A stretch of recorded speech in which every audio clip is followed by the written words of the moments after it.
नमस्कार दोस्तों, आप सभी का स्वागत करते हैं टीकेएस न्यूज यूपी में एक बार फिर से, जहां हर दिन लेकर आते हैं आप सभी के लिए उत्तर प्रदेश की 25 फटाफट बड़ी खबरें। साथ ही डेली अपडेट के लिए चैनल को सब्सक्राइब करके बेल आइकन को दबाना ना भूलें। कांग्रेस ने चुनावी घोषणा पत्र से की महिलाओं को रिझाने की कोशिश, अब 20 लाख नौकरी देने का किया वादा। विधानसभा चुनाव में जिस तरह से कांग्रेस ने कमर कस रखी है, इसको देखकर उनके कार्यकर्ताओं को भी लगने लगा है कि यूपी के चुनावी रंग में कांग्रेस की ही ताज होगा। इसके लिए कांग्रेस ने अब अपने चुनावी घोषणा पत्र को भुनाना भी शुरू कर दिया है। चुनावी घोषणा पत्र का प्रचार करने के लिए जिलेवार टाउन हॉल महिला संवाद कार्यक्रम किए जा रहे हैं। साथ ही महिलाओं को लुभाने और पार्टी से जोड़ने के लिए उन्हें 8 लाख नौकरी देने का वादा भी कांग्रेस ने कर दिया है। 50 लाख गन्ना किसानों को साधने में जुटी योगी सरकार, 10 रुपये बोनस देने की तैयारी। आगामी विधानसभा चुनाव से पहले योगी सरकार एक बार फिर से सभी तरह से कीले काटे दुरुस्त करने के काव्यात पर जुटी हुई है। इसी क्रम में प्रदेश के करीब 50 लाख गन्ना किसानों को भी साधने की तैयारी है। योगी सरकार गन्ना किसानों को 10 रुपये प्रति क्विंटल बोनस दे सकती है, मेरी जानकारी के अनुसार। साथ ही चुनाव आचार संहिता लगने से पहले मुख्यमंत्री योगी आदित्यनाथ इसकी घोषणा कर सकते हैं। गौरतलब है कि इसी साल सरकार ने साथ ही गन्ना किसानों की न्यूनतम समर्थन मूल्य में 25 रुपये प्रति क्विंटल का इजाफा किया गया था। हालांकि 4 साल के बाद महज 25 रुपये की बढ़ोतरी से किसान नाखुश थे। यूपी में जल्द बनेंगे कम खर्च वाले मजबूत घर, सीएम योगी ने एलएचपी के अध्ययन के लिए बनाएगी विशेषज्ञों की टीम। दरअसल टिकाऊ, मजबूत और सुविधाजनक और साथ ही अपेक्षाकृत कम खर्च वाली आधुनिक आवास निर्माण प्रणाली एलएच की उपयोगिता को देखते हुए मुख्यमंत्री योगी आदित्यनाथ ने इसका अध्ययन करने के लिए दिशा निर्देश जारी किए। बुधवार को एक उच्च स्तरीय बैठक में मुख्यमंत्री ने कहा कि बीते 1 जनवरी 2021 को प्रधानमंत्री मोदी ने लखनऊ सहित देश के 6 शहरों में लाइट हाउस प्रोजेक्ट की शुरुआत किया गया था। अखिलेश यादव की पत्नी डिंपल और उनकी बेटी कोरोना पॉजिटिव हुई, ट्वीट करके दी इसके बारे में जानकारी। यूपी के पूर्व मुख्यमंत्री अखिलेश यादव की पत्नी डिंपल यादव और उनकी बेटी कोरोना पॉजिटिव पाई गई है। इन दोनों की दोनों संस्थानों पर जांच कराई जा रही है। Deputy CM doctor Milind Vardhan ने बताया कि दोनों में ही रिपोर्ट पॉजिटिव पाई गई है। जीनोम सीक्वेंसिंग भी कराई जा रही है। स्वास्थ्य विभाग की टीम इन लोगों को संपर्क में बाकी लोगों की भी जाँच करा रही है। सोनभद्र पहुंचे मुख्यमंत्री योगी आदित्यनाथ, 5 अरब 14 करोड़ की परियोजनाओं का दिया उपहार। मुख्यमंत्री योगी आदित्यनाथ बुधवार को दोपहर करीब यहां पे 3 बजे सोनभद्र पहुंचे। उन्होंने यहां 5 अरब 14 करोड़ की परियोजनाओं को लोकार्पण और शिलान्यास किया। इस दौरान सभा को संबोधित करते हुए कहा कि पहले की सरकारें कांवड़ यात्रा पर रोक लगाती थी, लेकिन वर्तमान की सरकारें ने काशी विश्वनाथ धाम की भव्यता को बढ़ा रही है। पहले की सरकार में और अब की सरकार में काफी फर्क है, क्योंकि पिछली सरकार राम भक्तों पर गोली चलाती थी, लेकिन अब प्रभु श्रीराम का भव्य मंदिर बना रहा है। ऑक्सीजन उत्पादन में यूपी बन रहा है आत्मनिर्भर, कोरोना के वक्त की गई प्लानिंग अब रंग ला रही है। मुख्यमंत्री योगी आदित्यनाथ ने कहा कि राज्य में मेडिकल ऑक्सीजन उत्पादन में आत्मनिर्भर बनाने के लिए काम कर रहा है। साथ ही राज्य में 550 से अधिक ऑक्सीजन संयुक्त चालू किए गए हैं, जबकि यहाँ पे 10 के जल्द ही चालू होने की उम्मीद जताई जा रही है। आपदा, कृषि और कानून व्यवस्था को लेकर योगी सरकार का बड़ा प्लान, सीएम योगी ने दिए योजना तैयार करने के निर्देश। यूपी के मुख्यमंत्री योगी आदित्यनाथ ने प्रदेश में ड्रोन निर्माण इकाई की स्थापना के लिए अधिकारियों को ठोस कार्य योजना तैयार करने के निर्देश दिए। यूपी सरकार ने साथ ही एक प्रवक्ता को बताया कि मुख्यमंत्री ने साथ ही बुधवार को वरिष्ठ अधिकारियों के साथ बैठक में कहा कि आपदा रहित कृषि और कानून व्यवस्था सहित विभिन्न क्षेत्रों में ड्रोन की महत्ता को देखते हुए प्रदेश में ड्रोन निर्माण इकाई की स्थापना के लिए ठोस कार्य योजना तैयार किए जाए। अब आसमान में घूमते हुए करिए काशी का दर्शन, बनेगा दुनिया का तीसरा सबसे खास शहर। काशी में पब्लिक ट्रांसपोर्ट के लिए रोपवे का काम नए साल में शुरुआत करना शुरू हो जाएगा। अब आप यहां पे आसमान से काशी का दर्शन कर सकते हैं। ये प्रोजेक्ट पीएम मोदी का सपना था, जिसे जल्द ही भूतपूर्व यहां पे दिया जाएगा। पहले चरण पर कैट स्टेशन से कोदोलिया रोपवे पर बनेगा लापजा, और साथ ही मैक्सिको के बाद काशी दुनिया का तीसरा ऐसा शहर होगा जहाँ रोपवे को लोग रोजाना की आवाजाही के लिए इस्तेमाल कर सकते हैं। बाहुबली मुख्तार अंसारी पर बड़ा एक्शन, मार्केट की 17 दुकानें कुर्क, 10 करोड़ 10 लाख रुपए तक का बड़ा झटका।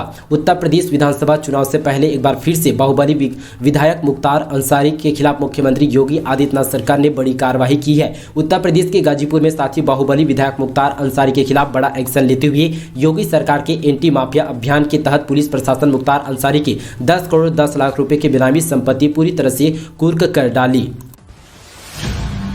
सीएम योगी का वादा, 2022 तक यूपी के शहर के हर गांव तक पहुंचाए जाएंगे साफ पानी। सोनभद्र में प्राकृतिक संसाधनों का भंडार होने के बावजूद यह इलाका हमेशा पिछड़ रहा है। इसका कारण है सपा सरकार में माफियाओं का राज, जिससे पानी तक के लिए यहां की महिलाएं प्यासी रह जाती थी। जो जिला बिजली उत्पादन में नंबर 1 था, हमेशा अंधेरे भी रहता है। लेकिन हमारी सरकार के आते दशा पूरी तरह से दिशा बदल चुकी है, जहाँ एक तरफ पानी के लिए नल जल योजना उत्तर प्रदेश पर लागू किया जाएगा।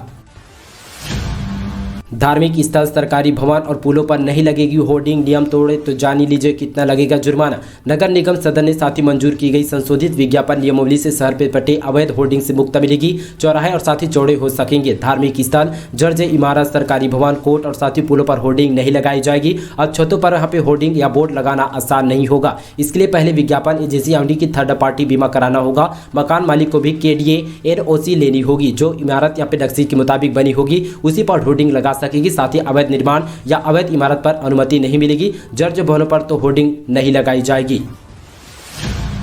सुमंगला योजना बनी यूपी की बेटियों के लिए मंगलकारी। 10,93,000 बेटियों को मिली सहायता। दरअसल मुख्यमंत्री योगी आदित्यनाथ के द्वारा बड़ी खबर। दरअसल बताते चले कि कन्या सुमंगला योजना के तहत कारगर साबित हो रही है। अप्रैल 2019 से शुरू हुई इस योजना के तहत 10,93,000 बेटियों को सीधा लाभ मिल पा रहा है। साथ ही योजना से प्राइमरी, अपर प्राइमरी, माध्यमिक तथा उच्च शिक्षा की पढ़ाई करने वाले छात्रों को सीधा लाभ मिल रहा है।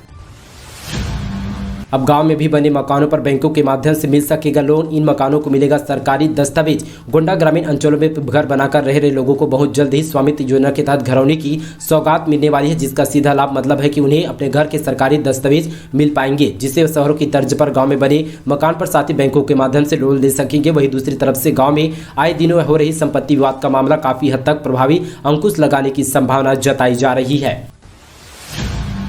जनवरी में पीएम मोदी करेंगे बड़ी रैली को संबोधित। 70 सीटों पर चुनावी लड़ेगी बीजेपी। प्रधानमंत्री मोदी अगले महीने की शुरुआत में एक रैली को संबोधित करते हुए पंजाब में आगामी विधानसभा चुनाव के लिए चुनावी बिगुल बजाएंगे। सूत्रों से मिली जानकारी के अनुसार भाजपा, जिसे जहां पे पूर्व सीएम अरविंद सिंह की पार्टी पंजाब लोग कांग्रेस के साथ चुनावी समझौता किया, उसे चुनाव लड़ने के लिए सीटों का बड़ा हिस्सा मिलेगा। आयकर का छापा, फर्जी कंपनियों से लेन देन का खुलासा, साथ ही 244 करोड़ की टैक्स चोरी पर खुली पोल। दरअसल समाजवादी पार्टी के नेताओं साथ ही ठिकानों पर आयकर विभाग पिछले दिनों से छापेमारी पर लगी हुई है। दरअसल इस पर बड़ा खुलासा किया गया। यूपी के लखनऊ के अलावा मऊ और साथ ही मैनपुरी समेत कोलकाता, बेंगलुरु, कर्नाटक और साथ ही एनआरसी के 3 ठिकानों पर आईटी की रेड पड़ी है, जिसमें सैकड़ों करोड़ रुपए की गड़बड़ी उजागर हुई है। छापेमारी की यह बात सामने आई है कि कई फर्जी कंपनी के जरिए सपा नेताओं ने सैकड़ों करोड़ रुपए की अघोषित संपत्ति जुटाई है और 244 करोड़ रुपए के टैक्स चोरी की है। फर्जी कंपनी में हवाला से लेन देन का भी खुलासा हुआ है। पश्चिमी यूपी में लूट का पारा 2.2 डिग्री दर्ज किया गया। मुजफ्फरपुर का तापमान। दरअसल मौसम विभाग के साथी डॉक्टर एन सुभाष ने बताया कि इस समय हल्का पश्चिमी विक्षोभ बन रहा है, जो कि 25 या और साथ ही 26 दिसंबर को हल्की बारिश की उम्मीद जताई जा रही है। लखनऊ में जनवरी से खुलेगा पीएम आवास का पंजीकरण। इन योजनाओं में फ्लैट पाने का सुनहरा अवसर। लखनऊ विकास प्राधिकरण लवीपुर हरदोई के रोहित स्थित साथी पसंदगुंज योजना में करीब 5,000 पीएम आवास फ्लैटों का पंजीयन खोलने की तैयारी कर रहा है। अपर सचिव साथी लोकप्रिय गाजेंद्र वर्मा ने इसके लिए मौखिक आदेश जारी किए गए। नए साल में यह तोहफा लवीपुर को देने जाएगी। साथ ही दिनपुत्री अपार्टमेंट, गोमती नगर विस्तार के अलग अलग अपार्टमेंट में खाली पड़े फ्लैटों के अपार्टमेंट और साथ ही नेहरू इनप्रियो के अपार्टमेंट की पंजीयन के जरिए अप्रैल को भी देने की तैयारी की जा रही है। ओमिक्रॉन के बढ़ते मामले के बीच दिल्ली सरकार सख्त, क्रिसमस और साथ ही नए साल के जश्न पर लगाई पाबंदियां। कोरोना वायरस संक्रमण के नए वेरिएंट ओमिक्रॉन ने दुनिया भर में दहशत फैला रखी है, जिसके मामले लगातार देश भर बढ़ते जा रहे हैं। साथ ही भारत में ओमिक्रॉन के अभी तक 213 मामले सामने आ चुके हैं। साथ ही ओमिक्रॉन को लेकर केंद्र और साथ ही राज्य सरकारें दोनों लोग यहाँ पे सावधानी बरतने के साथ यहाँ पे लोगों को भी सलाह दी जा रही है। प्रदेश में कोरोना मरीजों के 216 मामले सक्रिय। मुख्यमंत्री बोले थोड़ी सी लापरवाही पड़ेगी भारी। साथ ही दोस्तों बता दें कि कोविड से बचाव के लिए टेस्टिंग और साथ ही ट्रीटमेंट और टीकाकरण की नीति सहित यहाँ पे क्रियान्वयन प्रदेश में स्थिति नियंत्रण है। बीते 24 घंटों में प्रदेश में साथ ही 1,84,494 सैंपल की जाँच किया गया, जिसमें 21 संक्रमितों की पुष्टि हो चुकी है। इस अवधि में साथ ही 14 लोग जो है ठीक होकर अपने अपने घर जा चुके हैं। वाराणसी में 7 जनवरी तक लगेगा देश भर का व्यंजनों का मेला। बनारस में देश भर के पकवानों का मेला सजेगा। साथ ही खास सुरक्षा और साथ ही औद्योगिक प्रशासन विभाग की ओर से 7 जनवरी तक ईट राइट फूड फेस्टिवल का आयोजन किया जा रहा है। साथ ही फूड फेस्टिवल का आगाज बुधवार से हो चुका है। साथ ही फूड फेस्टिवल की थर्ड इन से ईट हल्टी और साथ ही सिनेमेटर को देखते हुए इसमें देश भर से मशहूर व्यंजन लगाए जाएंगे। नोएडा और ग्रेट नोएडा में अब सप्ताह में एक दिन बंद रहेगी बाजारें। दरअसल गौतम बुद्ध नगर में जिला प्रशासन ने अलग अलग बाजारों में दुकानें, कंपनी और साथ ही बाजारों के लिए साप्ताहिक बंदी के दिशा निर्देश जारी किए गए। जिला अधिकारी सुहास एलवाई की तरफ से इस संबंध पर एक शासन आदेश जारी कर दिया गया, जिसमें जनपद के सभी शहरी क्षेत्र, कस्बों और देहात के लिए बंदी के दिशा निर्देश जारी किया गया। इसके अलावा जनपद में स्थित सभी मल्टीनेशनल कंपनी, कॉर्पोरेटेड ऑफिसर रविवार को बंद रहेंगे। जिले के सभी ऑटोमोबाइल शोरूम, सर्विस सेंटर की साप्ताहिक बंदी मंगलवार को रहेगी। वैसे तो साप्ताहिक साप्ताहिक बंदी मौजूदा स्तर पर लागू रहेगी, मगर नए साल यानी कि 1 जनवरी से सख्ती से इसे लागू कर दिया जाएगा।